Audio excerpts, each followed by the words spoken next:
Shri Venkateswara gold తాకట్టులో ఉన్న మీ బంగారాన్ని విడిపించి కొనబడును. సో పవన్ కళ్యాణ్ గారు ఇండస్ట్రీ నుంచి వెళ్ళి రాజకీయాల్లో ఎట్లా వచ్చారో సో ఇప్పుడు విజయ్ దళపతి గారు కూడా తమిళ్లో అదే విధంగా వచ్చారు. అయితే రీసెంట్ గా ఒక మీటింగ్ లో ఒక మాట అన్నారు, అడవిలో సింహం ఒకటే కింగ్ లాగా నేను ఒక్కనే వస్తా అని చెప్పేసి అన్నారు. సో జనాలు ఎట్లా అంటే ఇండైరెక్ట్ గా పవన్ కళ్యాణ్ గారు అన్నారు పొత్తు పెట్టుకొని వచ్చింది కాబట్టి అని అంటున్నారు. నిజంగానేనా? అయితే నేను ఏమంటానంటే సింహం సింగిల్ గా వస్తుంది, ఇదేదో మన జగన్మోహన్ రెడ్డి డైలాగ్ లో ఉంది. ఇప్పుడు జగన్మోహన్ రెడ్డి అంటే సింగిల్ గా రావడం అంటే తల్లి చెల్లి వీళ్ళెవరూ లేకుండా ఫ్యామిలీ లేకుండా రావడమా? ఇప్పుడు రాజకీయాల్లో పొత్తులు ఎత్తులు గమ్మత్తులు జిత్తులు ఉంటాయి, అవి తెలియక మాట్లాడాడు నేను విజయ్. వాడికి కూడా జగన్మోహన్ రెడ్డి లాగా కొంచెం అహంకారం ఇంకా పార్టీ పోటీ చేయకముందే వచ్చిందంటే, పార్టీ పెట్టిన తర్వాత మరి పోటీ చేయని తర్వాత ఇంకా ఎంత అహంకారంతో మాట్లాడతాడు. అంటే నిజంగా విజయ్ గారు పవన్ కళ్యాణ్ గారిని అన్నారు? విజయ్ గారిని నేను అనుకోనండి, ఎందుకంటే విజయ్ అతనేదో పార్టీ పెట్టుకుని అతనేదో డెప్త్ డైలాగ్ కోసం మాట్లాడుంటాడు తప్ప ఇలాగ పవన్ కళ్యాణ్ ఉద్దేశించి మాట్లాడితే వాడు ఈయన 11 వచ్చి ఆడికి ఒకటి కూడా రాదు. అంటే నార్మల్ మాట్లాడిన దాన్ని ఇట్లా సృష్టిస్తున్నారు అనుకోవచ్చు. ఖచ్చితంగా నార్మల్ పవన్ కళ్యాణ్కి వీళ్ళందరూ తమిళ ఇండస్ట్రీలో చాలా మంది అభిమానులు ఉన్నారు.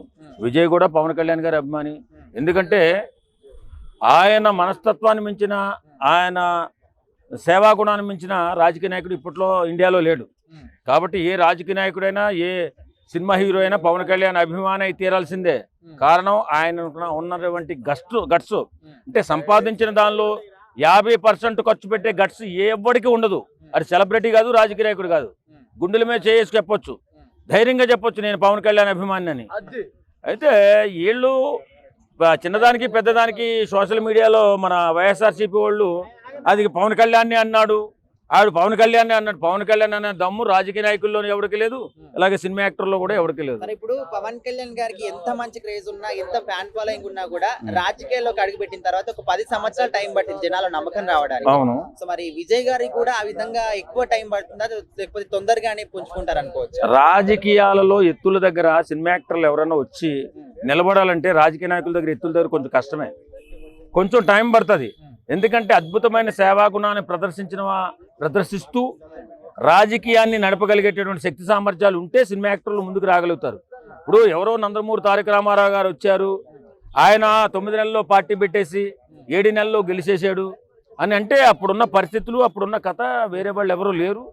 ఆ తర్వాత అందరూ కలిపి ఈ కాంగ్రెస్ ప్రభుత్వాన్ని పడగొట్టాలనే ఉద్దేశంతో తెలుగువారి మీద తెలుగు గౌరవాన్ని నిలబెట్టినటువంటి ఎన్టీఆర్ గారిని ముఖ్యమంత్రిగా చేశారు.